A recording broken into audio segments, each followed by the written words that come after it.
왕실을 취재해온 지난 10년 동안 나는 언제나 하나의 원칙을 지켜왔다.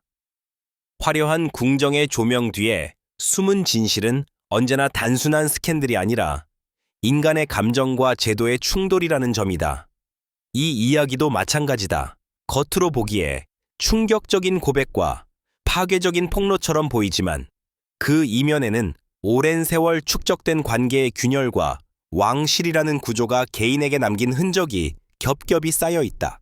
대중이 처음 이 사안을 접했을 때 시선은 자연스럽게 한 인물에게 집중됐다. 왕비로서 오랜 비난과 냉소를 견뎌온 카밀라, 그리고 과거의 이름으로 다시 소환된 앤드루 파커 볼스. 그의 입에서 흘러나온 말들은 단정적인 선언이라기보다는 긴 시간 눌려있던 기억이 스스로 균열을 일으키며 드러난 파편에 가까웠다. 그러나 왕실 뉴스의 세계에서 파편은 언제나 전체로 오해받기 쉽다. 이야기의 출발점은 찰스 국왕과 카밀라의 관계가 공적인 서사로 전환되기 이전으로 거슬러 올라간다. 두 사람의 만남은 단순한 로맨스가 아니었다.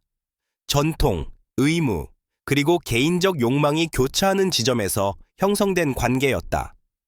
왕실 내부에서 결혼은 개인의 선택이기 이전에 국가적 상징이었고, 그 상징은 수많은 이해관계 위에 세워졌다.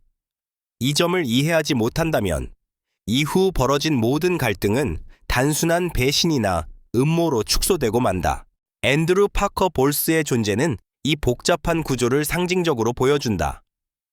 그는 한때 카밀라의 남편이었고, 동시에 왕실 사회의 관습과 묵계를 누구보다 잘 아는 인물이었다. 그가 언급한 비밀이란 선정적인 한 줄 요약으로 소비될 만한 폭로라기보다는 당시 결혼이 어떻게 유지되고 관리되었는지에 대한 내부자의 시선이었다. 왕실의 결혼은 언제나 이상과 현실 사이에서 타협을 요구받아 왔고, 그 타협은 종종 침묵이라는 형태로 유지됐다. 카밀라의 입장에서 보자면 그녀의 삶은 오랫동안 대중적 심판대 위에 올려져 있었다. 찰스와의 관계가 공식화되기 훨씬 이전부터 그녀는 적합하지 않은 인물, 전통을 위협하는 존재라는 프레임 속에 갇혀 있었다. 그 프레임은 시간이 흐르며 조금씩 변했지만 완전히 사라진 적은 없다. 앤드루의 발언이 다시 주목을 받은 이유도 이 오래된 이미지가 여전히 대중의 기억 속에 살아있기 때문이다. 그러나 여기서 중요한 질문이 등장한다. 과연 누군가의 말 한마디가 한 사람을 영구히 파괴할 수 있는가? 왕실 취재 현장에서 내가 배운 것은 이미지의 붕괴는 단번에 일어나지 않는다는 사실이다. 그것은 오랜 시간에 걸친 서사의 누적 결과이며, 때로는 외부의 발언보다 내부의 침묵이 더 큰 역할을 한다. 카밀라가 겪어온 비판과 의심은 단일 사건의 산물이 아니라 수십 년간 이어진 왕실 서사의 일부였다. 앤드루의 고백이 던진 파장은 그래서 더욱 복합적이다. 그의 말은 과거를 다시 쓰기보다는 이미 존재하던 균열을 드러내는 역할을 했다. 왕실 결혼이 개인적 진실과 얼마나 다른 방식으로 유지될 수 있는지, 그리고 그 과정에서 누가 보호받고 누가 노출되는지를 보여주는 사례였다. 이 점에서 그의 발언은 폭로라기보다는 증언에 가깝다. 찰스 국왕의 결혼 생활을 둘러싼 이야기도 마찬가지다. 공식 기록과 비공식 기억 사이에는 언제나 간극이 존재한다. 왕실은 안정과 연속성을 강조하지만 그 이면에서는 개인들이 감당해야 할 희생이 따른다. 이 희생은 종종 말해지지 않고 말해지지 않기에 오해를 낳는다. 앤드루의 언급이 민감하게 받아들여진 이유도 바로 이 침묵의 영역을 건드렸기 때문이다. 카밀라를 둘러싼 논쟁을 단순히 도덕적 판단으로 환원하는 것은 쉽다. 그러나 그렇게 할 경우 우리는 더 큰 맥락을 놓치게 된다. 왕실이라는 제도는 개인의 선택을 제약하고, 그 제약 속에서 형성된 관계는 일반적인 기준으로 평가되기 어렵다. 카밀라는 그 제도의 한가운데에서 살아남아야 했던 인물이었고, 그 과정에서 그녀의 이미지 역시 제도의 요구에 따라 끊임없이 재구성되었다. 이 첫 번째 장에서 우리가 마주해야 할 것은 누가 옳고 그른가라는 질문이 아니다. 대신 어떻게 하나의 발언이 다시 오래된 서사를 소환하고 왜 대중은 그 서사에 여전히 강하게 반응하는가를 살펴보는 일이다. 왕실 이야기는 언제나 현재와 과거가 겹쳐지는 지점에서 힘을 얻는다. 앤드루의 말이 던진 충격은 그 자체의 내용보다 우리가 아직 끝내지 못한 과거와 맞닿아 있기 때문에 커 보이는 것이다. 이야기는 이제 막 시작되었다. 앞으로 우리는 이 발언이 어떤 맥락에서 나왔는지, 그리고 그것이 카밀라와 찰스, 나아가 영국 왕실의 이미지에 어떤 의미를 갖는지 차분히 따라가야 한다. 감정적인 단정 대신 시간과 구조, 그리고 인간의 선택을 중심에 두고 바라볼 때만 이 서사의 진짜 얼굴이 드러날 것이다. 첫 번째 장에서 우리는 한 발언이 왜 그렇게 큰 파문을 일으켰는지, 그리고 그 파문이 단순한 스캔들이 아니라 오랜 왕실 서사의 연장선에 놓여 있음을 살펴보았다. 이제 시선을 조금 더 안쪽으로 옮겨볼 필요가 있다. 앤드루 파커 볼스의 고백이 나오기까지 그가 침묵을 선택해왔던 시간과 그 침묵이 유지되던 구조 자체를 들여다보는 것이다.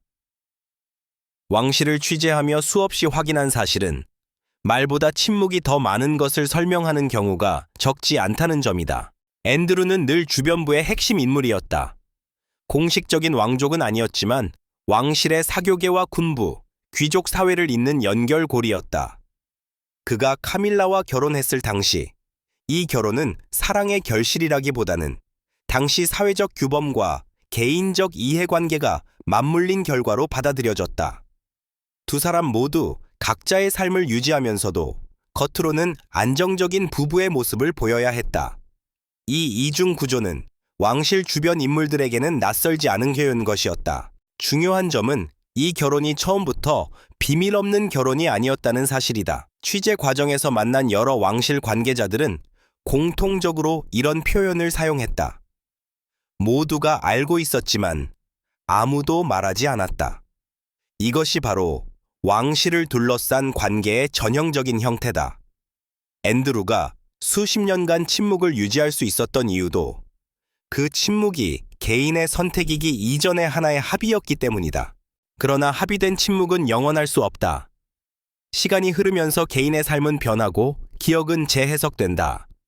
앤드루가 자신의 결혼을 돌아보며 느낀 감정 역시 초기의 체념과는 다른 것이었을 가능성이 크다. 젊은 시절에는 당연하게 받아들였던 조건들이 시간이 지난 후에는 불공정이나 상처로 인식되기도 한다. 그의 고백은 바로 이 지점에서 나왔다고 볼 수 있다. 그가 언급한 결혼의 진실은 왕실 내부에서 오랫동안 암묵적으로 이해되어 온 현실을 다시 언어화한 것이었다.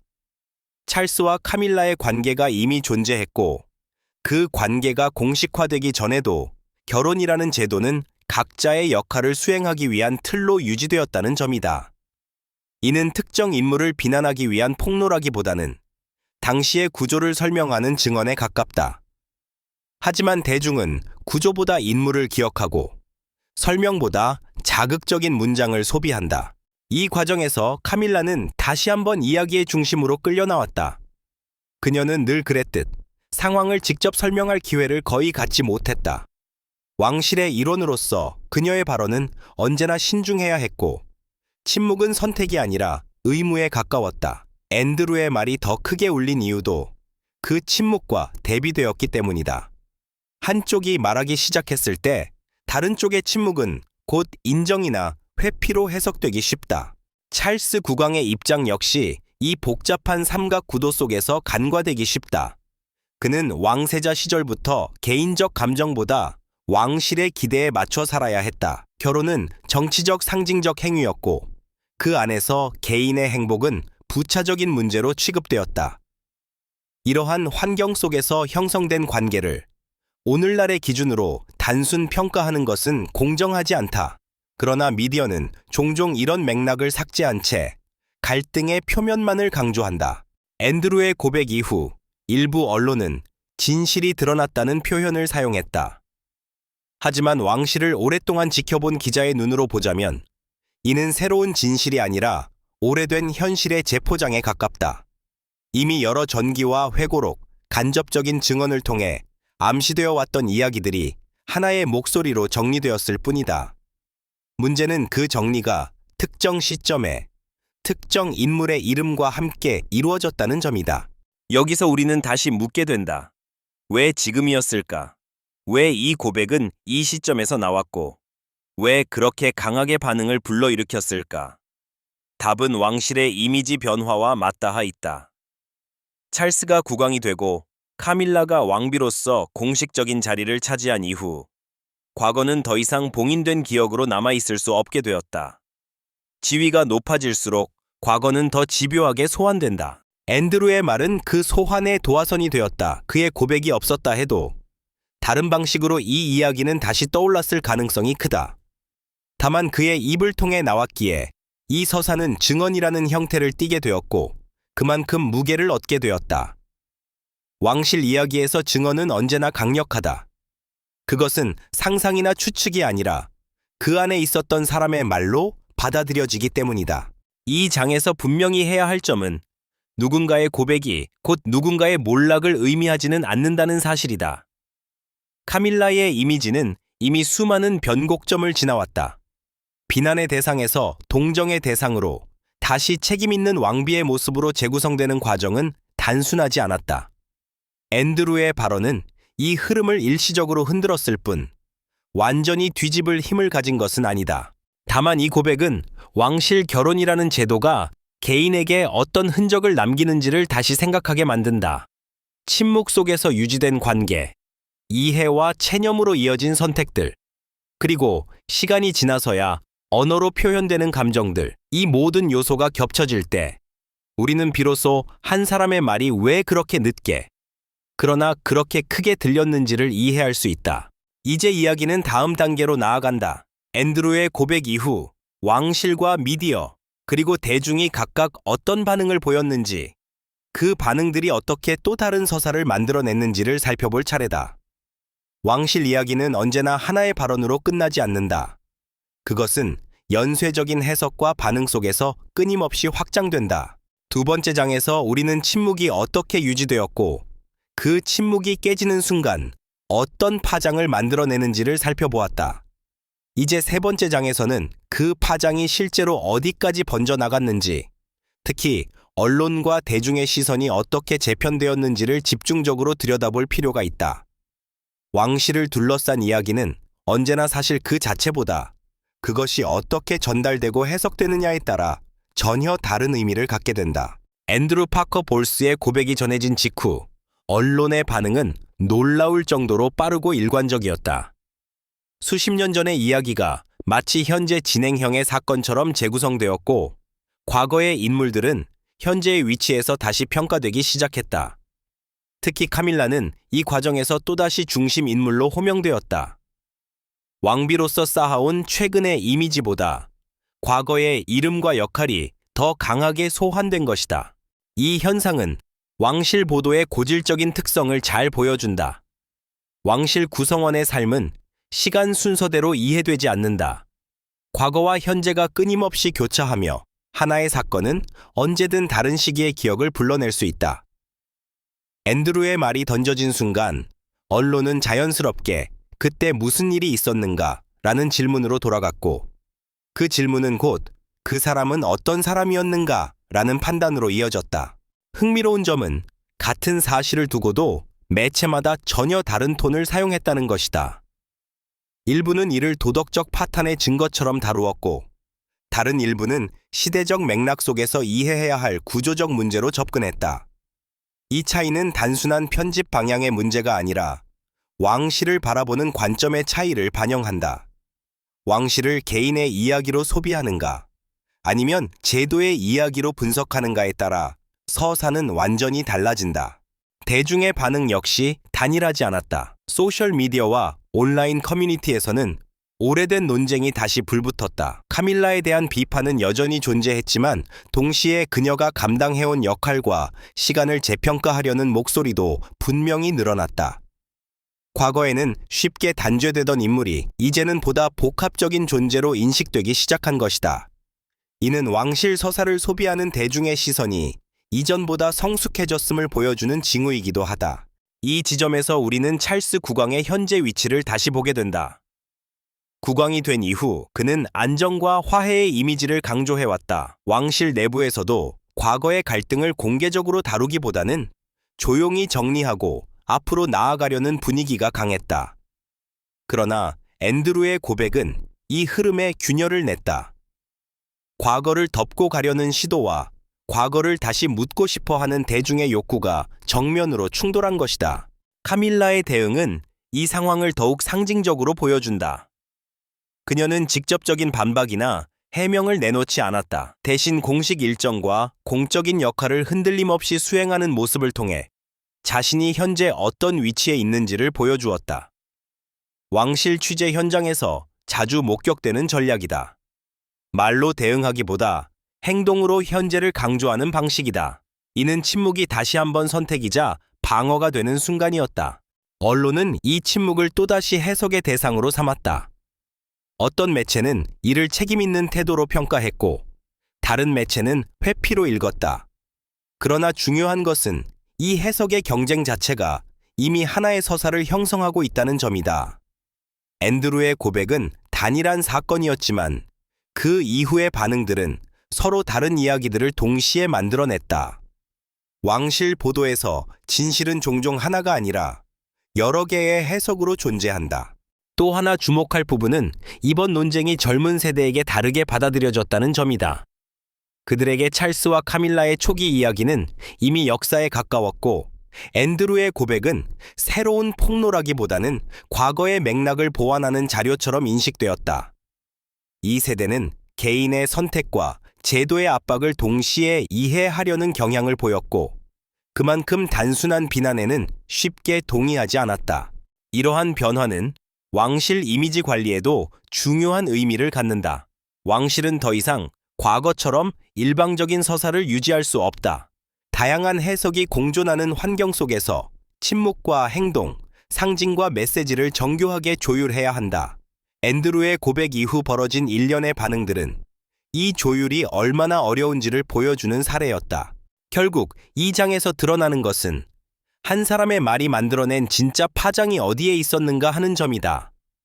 그것은 특정 인물의 평판을 무너뜨리는 데 있지 않았다. 오히려 왕실을 바라보는 방식, 과거를 소비하는 태도, 그리고 침묵과 발언의 의미를 다시 묻게 만드는 데 있었다. 카밀라는 그 중심에 있었지만 동시에 그 너머의 구조를 비추는 거울 역할을 했다. 이제 다음 장에서는 이 논쟁이 왕실 내부에 어떤 영향을 미쳤는지, 그리고 보이지 않는 곳에서 어떤 조정과 선택이 이루어졌는지를 살펴보게 될 것이다.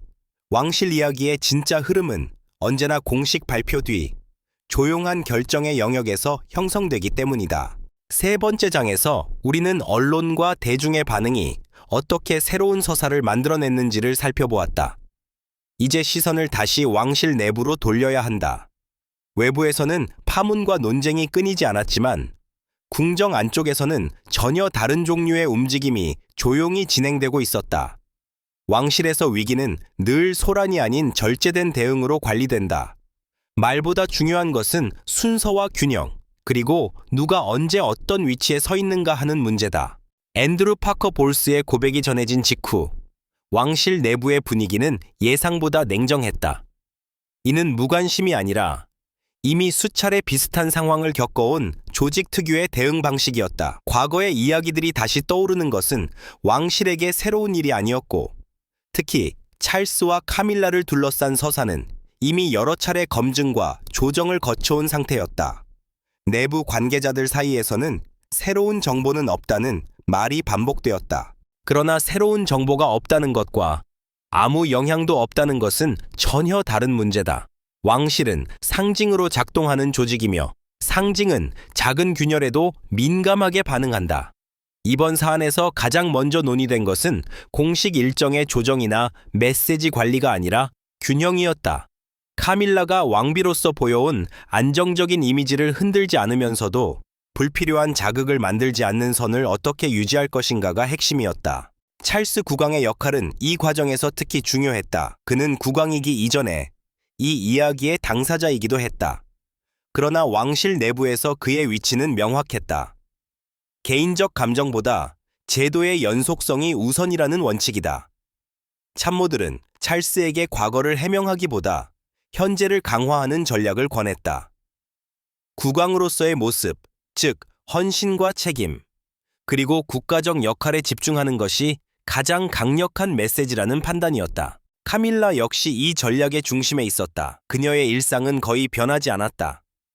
예정된 행사에 참석하고 자선 활동을 이어가며 공식 석상에서 평소와 다름없는 태도를 유지했다. 왕실 취재 경험이 있는 기자라면 이 신호를 쉽게 읽을 수 있다. 이는 상황을 축소하려는 시도가 아니라 현재의 지위를 자연스럽게 고정시키려는 움직임이다. 왕실에서는 계속 나아가는 모습 자체가 하나의 답변이 된다. 흥미로운 점은 내부적으로 카밀라에 대한 평가가 과거보다 훨씬 실용적이라는 사실이다. 그녀는 오랜 시간 비판의 중심에 있었지만 동시에 그 시간을 견디며 왕실의 역할에 적응해왔다. 참모들 사이에서는 그녀를 감정의 대상이 아니라 기능하는 왕비로 바라보는 시선이 강해졌다. 이는 이번 논쟁이 개인적 도덕성의 문제가 아니라 제도의 안정성과 연결되어 있음을 보여준다. 왕실 내부에서 가장 경계한 것은 확대 해석이었다. 앤드루의 고백이 또 다른 내부 발언이나 반응을 유도하는 상황은 반드시 피해야 했다.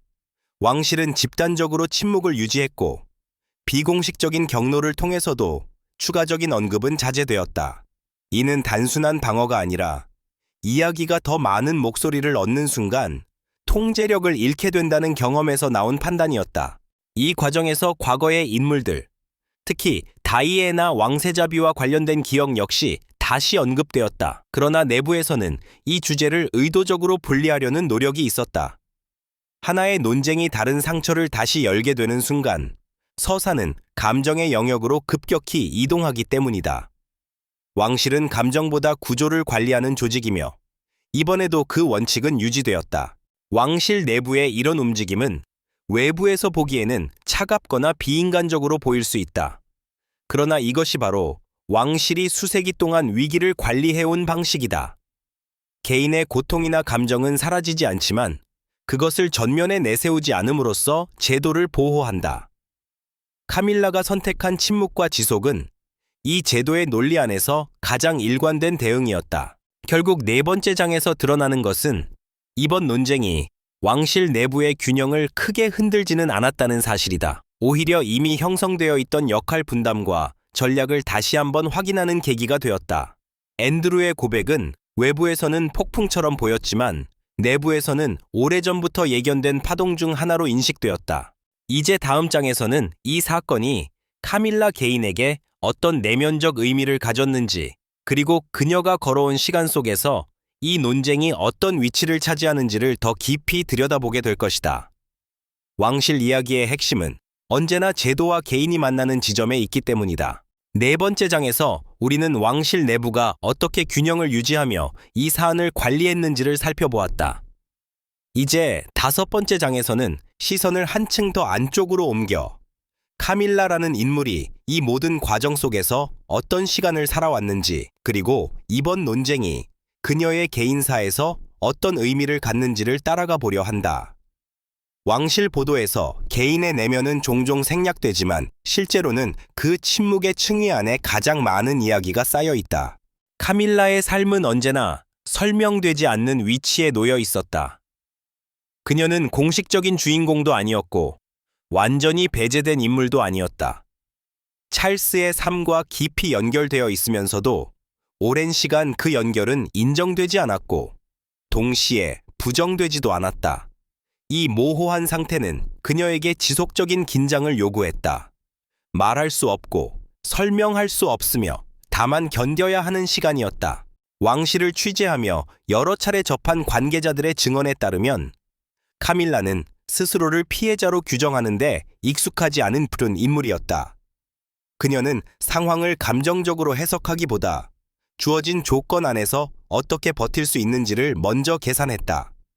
이 태도는 때로 냉정하다는 평가를 받았지만 동시에 왕실이라는 구조 안에서 살아남기 위한 현실적인 선택이기도 했다. 감정을 드러내는 순간 그녀는 더 큰 비난의 대상이 될 수 있다는 사실을 누구보다 잘 알고 있었기 때문이다. 앤드루 파커 볼스의 고백이 다시금 과거를 소환했을 때 카밀라에게 그것은 새로운 충격이라기보다 오래된 기억의 재현에 가까웠을 가능성이 크다. 이미 여러 번 반복해 되짚어온 이야기, 그리고 그 이야기 속에서 자신이 맡았던 역할을 그녀는 너무도 잘 알고 있었다. 이번에도 그녀는 과거를 수정하려 들지 않았다. 대신 과거가 현재를 규정하지 않도록 거리를 유지하는 데 집중했다. 카밀라의 내면을 이해하기 위해서는 그녀가 걸어온 시간의 길이를 다시 생각해 볼 필요가 있다. 비난의 시기, 조롱의 시기, 그리고 점진적인 수용의 시기까지 이 모든 단계는 자연스럽게 이어진 것이 아니라 수많은 작은 선택과 인내의 결과였다. 그녀는 단번에 이미지를 바꾸려 하지 않았고 오히려 시간을 자신의 편으로 만들었다. 이것은 본능이 아니라 학습된 태도에 가까웠다. 이번 논쟁이 그녀에게 의미를 갖는 지점도 바로 여기에 있다. 앤드루의 말은 과거의 상처를 다시 드러냈지만 동시에 그녀가 얼마나 먼 거리를 걸어왔는지를 상기시켰다. 한때는 이름조차 조심스럽게 언급되던 인물이 이제는 왕비로서 국가 행사에 참여하고 공적인 상징으로 기능하고 있다는 사실. 과거의 이야기들이 다시 떠오를수록 현재의 위치는 더욱 분명해진다. 물론 이것이 그녀가 상처받지 않았다는 뜻은 아니다. 침묵은 언제나 비용을 동반한다. 말하지 않음으로써 오해를 감수해야 하고 해명하지 않음으로써 왜곡을 견뎌야 한다. 카밀라는 이 비용을 오랜 시간 지불해왔다. 그녀의 강점은 그 비용을 외부로 드러내지 않는 방식으로 처리해왔다는 점이다. 이는 감정의 부재가 아니라 감정을 관리하는 방식의 차이다. 찰스 국왕과의 관계 역시 이 내면의 시간과 분리할 수 없다. 두 사람은 개인적 감정과 공적 역할이 얼마나 쉽게 충돌하는지를 누구보다 직접적으로 경험해왔다. 카밀라는 찰스의 선택이 언제나 자유롭지 않았다는 사실을 알고 있었고 그 제약 속에서 자신이 어떤 위치를 감당해야 하는지도 인식하고 있었다. 이번 논쟁은 그 관계를 다시 시험하는 계기였지만 동시에 이미 수차례 시험을 통과해온 관계라는 점을 확인시켜 주기도 했다. 흥미로운 점은 카밀라가 이 시점에서 더 이상 설명되어야 할 인물이 아니라는 사실이다. 그녀는 여전히 호불호의 대상이지만 더 이상 공백의 존재는 아니다. 그녀의 역할은 명확하고 그녀의 위치는 제도적으로 인정받고 있다. 앤드루의 고백이 던진 질문은 그래서 그녀 개인보다는 우리가 과거를 어떻게 다루는가에 더 가깝다. 이 장에서 우리가 마주하게 되는 카밀라는 드라마틱한 변화의 주인공이 아니다. 대신 지속의 인물이다. 극적인 반전이나 감정의 폭발 대신 시간을 통해 서서히 이동해온 존재다. 왕실 이야기에서 이런 인물은 종종 과소평가되지만 실제로는 제도의 안정에 가장 큰 영향을 미친다. 이제 다음 장에서는 이 논쟁이 영국 사회 전체와 왕실 서사의 미래에 어떤 질문을 던졌는지를 살펴보게 될 것이다. 개인의 이야기가 사회적 담론으로 확장되는 지점에서 왕실은 다시 한번 시험대에 오르게 된다. 5번째 장에서 우리는 카밀라 개인의 시간과 내면을 따라가며 그녀가 어떻게 침묵과 지속을 통해 자신의 위치를 만들어 왔는지를 살펴보았다. 이제 6번째 장에서는 시선을 개인을 넘어 사회 전체로 확장해야 한다. 앤드루 파커 볼스의 고백과 그로 인한 논쟁은 단순히 왕실 내부의 문제로 끝나지 않았다. 그것은 영국 사회가 왕실을 어떻게 바라보고 과거와 현재를 어떤 기준으로 연결하는지에 대한 집단적 질문으로 번져나갔다. 영국 사회에서 왕실은 여전히 살아있는 상징이다. 정치적 권한은 제한되어 있지만 문화적 영향력은 여전히 크다. 그렇기 때문에 왕실 구성원의 과거는 개인사로만 소비되지 않는다. 그것은 곧 시대의 가치관, 도덕 기준, 그리고 사회가 변화해온 궤적을 비추는 거울이 된다. 이번 논쟁이 유독 강한 반향을 일으킨 이유도 바로 이 상징성이 다시 작동했기 때문이다. 특히 주목할 점은 세대 간 인식의 차이다. 기성세대에게 찰스와 카밀라의 이야기는 여전히 감정적으로 민감한 주제다. 다이애나 왕세자비에 대한 기억, 당시 언론의 공격적인 보도, 그리고 왕실에 대한 실망감이 여전히 현재형으로 남아있다. 이 세대에게 앤드루의 고백은 과거의 상처를 다시 건드리는 사건이었고 그만큼 반응도 감정적이었다. 반면 젊은 세대의 시선은 상대적으로 거리감이 있었다. 그들에게 이 이야기는 이미 역사적 맥락 속에 놓인 사건이며 개인의 도덕성보다는 제도와 구조의 문제로 읽히는 경우가 많았다. 왜 개인의 선택이 그렇게 제한되었는지, 왜 침묵이 유지될 수밖에 없었는지에 대한 질문이 더 많이 제기되었다. 이는 왕실을 절대적 도덕의 상징으로 보던 과거의 시선에서 벗어나 하나의 제도로 분석하려는 태도의 변화로 볼 수 있다. 언론 역시 이러한 변화를 반영했다. 과거라면 선정적인 표현과 단죄의 언어가 중심이 되었을 사안이 이번에는 비교적 다양한 해석과 분석으로 다뤄졌다. 물론 자극적인 제목은 여전히 존재했지만 그 이면에서는 왕실 결혼의 역사, 귀족 사회의 관습, 그리고 당시 시대적 분위기를 설명하려는 시도도 함께 이루어졌다. 이는 왕실 보도가 점점 단선적인 서사에서 벗어나고 있음을 보여준다. 이 과정에서 카밀라는 다시 한번 상징적인 인물이 되었다. 그녀는 특정 사건의 가해자나 피해자로만 규정되기보다는 변화하는 사회 인식 속에서 재해석되는 존재가 되었다.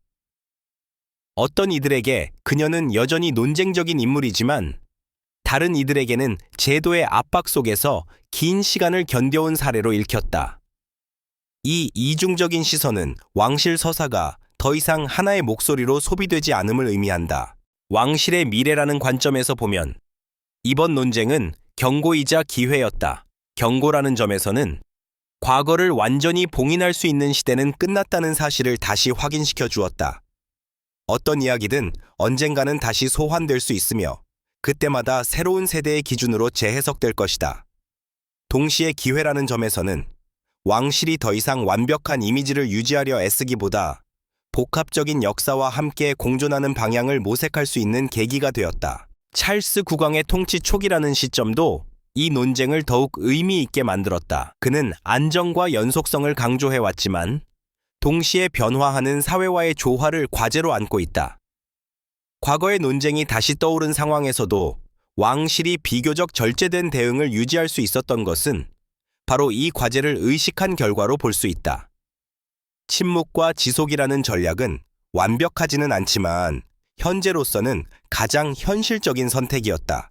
이 장에서 드러나는 핵심은 왕실 이야기가 더 이상 왕실만의 문제가 아니라는 점이다. 그것은 사회가 자신을 어떻게 기억하고 어떤 기준으로 과거를 평가하는지를 드러내는 집단적 서사다. 앤드루의 고백은 하나의 계기였을 뿐, 진짜 변화는 그 이후에 이어진 토론과 해석 속에서 이루어지고 있다. 이제 마지막 장에서는 이 모든 흐름을 종합해보며 앞으로 남겨진 질문들을 정리하게 될 것이다. 카밀라와 찰스, 그리고 영국 왕실은 이 논쟁 이후 어떤 방향으로 나아가게 될 것인가? 이야기는 끝을 향해 가지만 그 의미는 아직 현재 진행형이다. 6번째 장에서 우리는 이 논쟁이 개인과 왕실을 넘어 사회 전체로 확장되는 과정을 살펴보았다. 이제 마지막 장에서는 이 모든 흐름을 하나로 모으며 남겨진 질문들과 앞으로의 방향을 정리해야 한다. 왕실을 취재해온 오랜 시간 동안 내가 반복해서 느낀 점은 왕실 이야기는 결말로 끝나지 않는다는 사실이다. 그것은 언제나 하나의 국면을 지나 또 다른 국면으로 이동할 뿐이다. 앤드루 파커 볼스의 고백 이후 카밀라를 둘러싼 서사는 다시 한번 격렬하게 요동쳤다. 그러나 시간이 조금 흐른 지금 분명해진 점이 있다면 이 사건이 누군가를 완전히 무너뜨리거나 왕실의 질서를 근본적으로 뒤흔들지는 않았다는 사실이다. 오히려 이 논쟁은 이미 변화하고 있던 흐름을 가시화했고 우리가 왕실을 바라보는 시선이 어디까지 와 있는지를 드러내는 계기가 되었다. 카밀라는 여전히 논쟁적인 인물이다. 이 점은 부인할 수 없다. 그러나 그녀는 더 이상 과거의 그림자 속에만 머무는 존재도 아니다. 왕비로서 수행해온 역할, 공식 석상에서 보여준 태도, 그리고 오랜 시간 유지해온 절제된 침묵은 하나의 일관된 서사를 형성하고 있다. 앤드루의 말이 그 서사를 잠시 흔들었을 수는 있지만 완전히 지워버릴 수는 없었다. 오히려 두 개의 시간이 동시에 존재하게 되었을 뿐이다. 비판의 과거와 책임의 현재가 나란히 놓이게 된 것이다. 찰스 국왕에게도 이번 사건은 중요한 의미를 갖는다.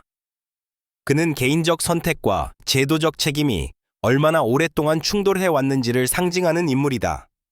국왕으로서 그는 더 이상 과거의 결정을 해명하는 위치에 있지 않다. 대신 그 결정들이 만들어낸 결과를 안고 현재를 관리해야 하는 위치에 있다.